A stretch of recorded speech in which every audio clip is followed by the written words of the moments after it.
Labi pagka ng tawag labi pagka na ng mga ginikanan, never nakatry o camping, I tell you, maano ng bata ko na. Magutma na. Mainitan, mahulog, maano pa na. Actually, persigit ka punlay.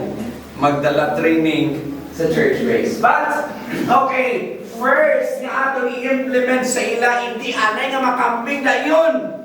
Hindi anay nga malagaw kami dito, madala kami camping dito, mag-enjoy kami dito. First, aton anay introduce sa ila, what is an objective kung ikaw mag-training sa Master Guide? First, to develop Christ-like leadership.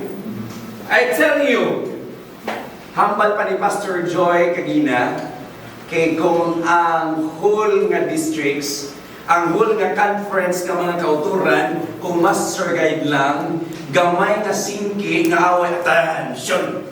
Dili na mo away. Kaya pa-attention mo na na. Parade rest, gamay nga daw, pamatsagan mo nga na babato sa imo, papush upon mo na dayo. Kung Master Guides na lang, kaso ka hindi. To develop Christ-like leadership, ang pag-lead ni Jesus sa mga katawan at the same time, ang muna gusto ta pa-install sa mga kabataan.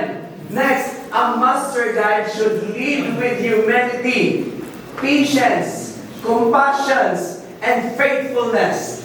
Leadership is not about position, but influence and service.